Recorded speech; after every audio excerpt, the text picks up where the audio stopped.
Selamat malam dan salam sejahtera bagi kita semua, jemaat Tuhan, dimanapun kita berada pada saat malam hari ini.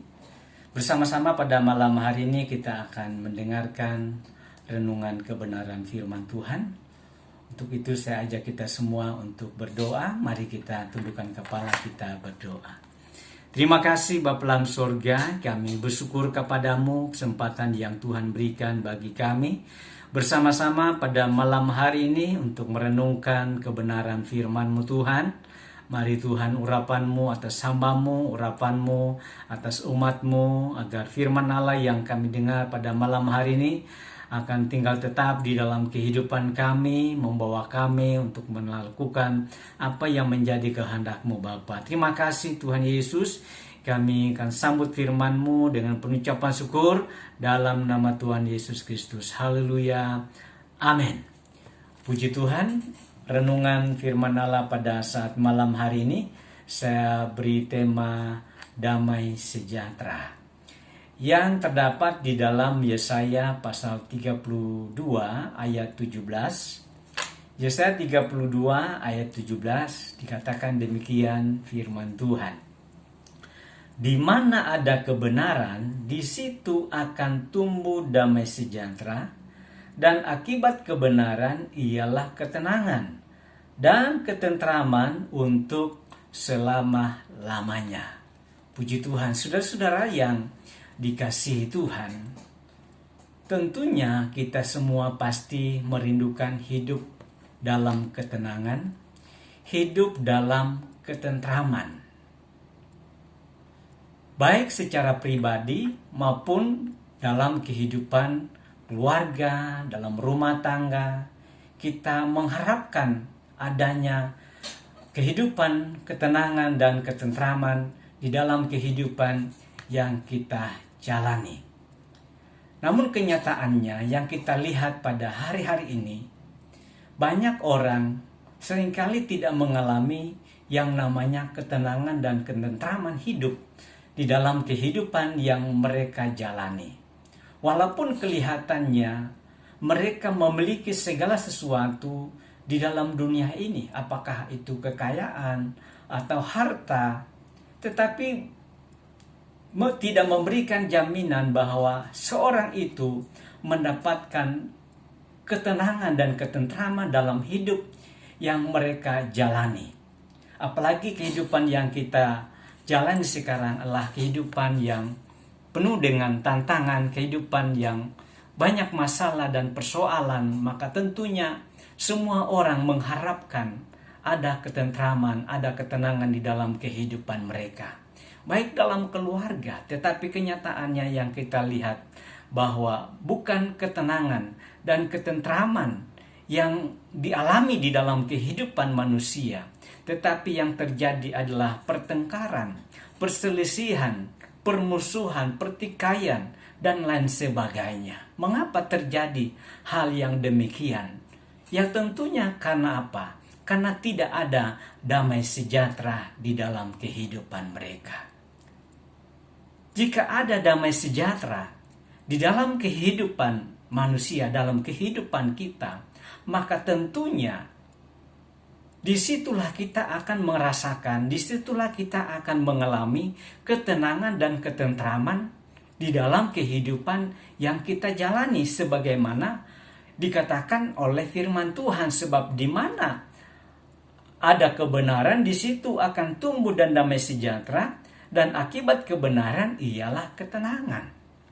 Ketika seorang tidak memiliki damai sejahtera di dalam kehidupannya, maka tentunya tidak akan tumbuh ketentraman ataupun ketenangan di dalam kehidupan yang dijalani. Tetapi ketika kita memiliki damai sejahtera Allah, maka akan tumbuh ketenangan dalam hidup ini, akan mengalami ketentraman di dalam kehidupan yang kita jalani. Sebab apa? Karena ada damai sejahtera di dalam kehidupan kita, sehingga kita dapat mengalami yang namanya ketenangan dan ketentraman hidup. Walaupun kehidupan yang kita jalani di hari-hari ini adalah kehidupan yang tentunya tidak lepas dari segala masalah, tidak lepas dari segala persoalan, bahkan perjuangan hidup yang tentunya kita harus jalani, kita harus lewati. Tetapi kita lihat pada kenyataannya banyak orang yang tidak mengalami yang namanya ketentraman, tidak mengalami ketenangan dalam hidup mereka. Karena apa? Karena tidak ada damai sejahtera. Dan damai sejahtera itu kita tidak dapatkan dengan apa yang kita miliki. Apakah itu kekayaan, harta, bahkan segala sesuatu yang ada di dalam dunia ini tidak akan memberikan kepada kita damai sejahtera. Lalu di mana kita mendapatkan damai sejahtera? Sehingga dengan damai sejahtera itu, maka di situ akan tumbuh ketenangan dan ketentraman dalam hidup ini. Ya, dunia tidak akan memberikan damai sejahtera. Sebab apa? Damai sejahtera di dunia tidak ada. Tetapi damai sejahtera itu yang tentunya kita hanya dapatkan ketika kita datang kepada Yesus. Ketika kita datang kepada Tuhan. Sebab dialah yang sumber damai sejahtera. Bahkan ketika sebelum Yesus naik ke surga, dia berpesan, dia berkata kepada murid-muridnya, sebagaimana di dalam Yohanes pasal 14 ayat yang ke-27 dikatakan demikian. Yohanes 14 ayat 27, damai sejahtera ku tinggalkan bagimu, damai sejahtera ku berikan kepadamu, dan apa yang kuberikan tidak seperti yang diberikan oleh dunia kepadamu. Jangan gelisah dan gentar hatimu. Kenyataannya bahwa sesungguhnya di dalam dunia ini tidak ada damai sejahtera. Seperti saya katakan tadi, sekalipun mungkin kita memiliki segala sesuatu yang sifatnya materi, tetapi tidak memberikan jaminan damai sejahtera di dalam kehidupan kita. Karena dunia tidak memberikan damai sejahtera. Dan damai sejahtera itu hanya ada di dalam Yesus. Yesus yang adalah sumber damai sejahtera. Sebagaimana apa yang dikatakan oleh firman Tuhan bahwa damai sejahteraku kutinggalkan bagimu, damai sejahteraku kuberikan kepadamu, dan apa yang kuberikan kepadamu tidak seperti yang diberikan oleh dunia kepadamu. Jadi apa yang kita terima dari dunia tidak memberikan damai sejahtera. Berbeda dengan apa yang Yesus berikan bagi kita. Ketika kita datang kepada Yesus, maka disitulah kita akan menerima yang namanya damai sejahtera. Di situ kita akan menerima ketenangan dan ketentraman hidup. Itu sebabnya firman Allah katakan bahwa bagaimana kita mengalami ketenangan hidup dan ketentraman yang kita jalani, maka kita membutuhkan damai sejahtera. Dan damai sejahtera itu kita hanya dapatkan di dalam Yesus Kristus, sebab Dia adalah sumber damai sejahtera itu. Jadi pertama adalah kita harus datang kepada Yesus yang adalah sumber damai sejahtera di dalam kehidupan kita. Kita cari di dalam dunia ini tidak ada damai sejahtera. Yang ada adalah hanya pertengkaran, pertikaian, permusuhan dan lain sebagainya. Karena damai sejahtera telah diangkat oleh Allah. Itu sebabnya ketika kita datang kepada Yesus, Dia akan memberikan damai sejahtera di dalam kehidupan saudara dan saya. Kemudian selanjutnya, di mana kita mendapatkan damai sejahtera? Kita lihat dalam ayat yang kita sudah baca adalah di mana ada kebenaran. Yang kedua adalah kita harus hidup di dalam kebenaran. Yohanes 17 ayat 17 mengatakan bahwa Yohanes 17 ayat 17, kuduskanlah mereka dalam kebenaran, firman-Mu adalah kebenaran. Jadi kebenaran adalah firman Allah. Firman-Mu adalah kebenaran. Ketika kita hidup dalam kebenaran, maka disitulah kita dapat menerima damai sejahtera di dalam hati kita. Hidup dalam kebenaran, melakukan firman Tuhan, maka kita akan mengalami damai sejahtera. Seperti di dalam Yesaya pasal 48 ayat 18. sekiranya engkau memperhatikan perintah-perintahku, maka damai sejahteramu akan seperti sungai yang tidak pernah kering. Ya. Ketika kita hidup dalam kebenaran, ketika kita memperhatikan, melakukan perintah-perintah Tuhan dalam kehidupan kita, maka disitulah kita akan mengalami damai sejahtera. Damai sejahtera dikatakan seperti sungai yang tidak pernah kering. Selalu mengalir dan terus mengalir di dalam kehidupan saudara dan saya. Itu sebabnya mari kita hidup dalam kebenaran.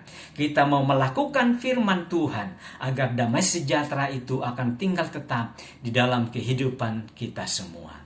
Kemudian yang ketiga adalah selain kita hidup dalam kebenaran, kemudian kita harus dipimpin oleh Roh Kudus. Hidup oleh Roh Kudus atau dipimpin oleh Roh Kudus. Orang yang hidup dipimpin oleh Roh Kudus, maka dia akan memikirkan hal-hal yang dari Roh, memikirkan hal-hal yang sifatnya positif, seperti apa yang dikatakan oleh Paulus. Pikirkanlah semua yang benar, semua yang adil. Artinya hal-hal yang positif yang kita pikirkan ketika kita hidup dipimpin oleh Roh Kudus. Sehingga dengan demikian maka kita dapat mengalami, kita dapat merasakan damai sejahtera Allah akan terus mengalir di dalam kehidupan saudara dan saya. Akibat kita datang kepada Yesus, kita hidup dalam kebenaran, kita hidup dipimpin oleh Roh Kudus, maka disitulah damai sejahtera Allah akan tinggal tetap di dalam kehidupan yang kita jalani. Di mana ada kebenaran, di situ akan tumbuh ketenangan dan ketentraman. Akan menjadi milik bagian kita ketika kita ada di dalam Yesus, kita melakukan kebenaran, hidup dipimpin oleh Roh Kudus. Maka damai sejahtera Allah akan memenuhi kehidupan kita, akan memenuhi rumah tangga kita, memenuhi pekerjaan di mana kita berusaha. Di situ kita merasakan damai sejahtera. Bahkan kehidupan yang kita jalani dalam dunia ini, kita merasakan damai sejahtera. Kita merasakan ketenangan dan ketentraman. Walaupun dunia yang kita jalani adalah kehidupan yang penuh dengan perjuangan, penuh dengan tantangan, tetapi kita yang percaya kepada Tuhan, hidup dalam kebenaran, maka kita merasakan damai sejahtera, ketenangan dan ketentraman, sehingga kita boleh menjalani kehidupan di hari-hari yang semakin sulit, semakin sukar. Kita berjalan bersama dengan Tuhan, maka Tuhan akan selalu menolong, Tuhan akan selalu memberikan damai, ketenangan dan ketentraman hidup di dalam kehidupan kita yang percaya kepada Tuhan. Puji Tuhan, kita tundukkan kepala, kita berdoa. Terima kasih Bapa dalam sorga, kami bersyukur kepadamu malam hari ini. Kami boleh mendengarkan firman Tuhan bahwa sesungguhnya damai sejahtera itu hanya kami diperoleh, hanya kami dapatkan ketika kami datang kepada Yesus, ketika kami menghidupi kebenaran firman Allah, ketika kami hidup dipimpin oleh Roh Kudus, maka damai sejahtera akan mengalir, akan memenuhi kehidupan kami, sehingga apapun yang kami hadapi, banyak masalah, banyak pergumulan Tuhan, tetapi damai sejahtera di dalam hati kami, itu yang membawa kami, memberikan kekuatan bagi kami, sehingga kami boleh menjalani kehidupan ini. Umat-Mu menghadapi masalah persoalan, kami berdoa dalam nama Yesus, Engkau berikan damai sejahtera bagi mereka, berikan ketenangan, berikan ketentraman, berikan kekuatan bagi mereka. Yang lemah Engkau kuatkan, yang susah Engkau hiburkan, yang sakit Engkau jamah dalam nama Yesus. Biarlah kami boleh menerima damai sejahtera yang daripada-Mu Bapa. Terima kasih Tuhan Yesus. Ampuni kami dalam segala kekurangan kelemahan dosa kami. Kami pohonkan doa kami dengan ucapan syukur dalam nama Tuhan Yesus Kristus yang menjadi kekasih jiwa kami yang hidup. Haleluya. Amin. Sesanin bangkit, kuat, menang. Tuhan Yesus memberkati.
gerejaku adalah rumahku.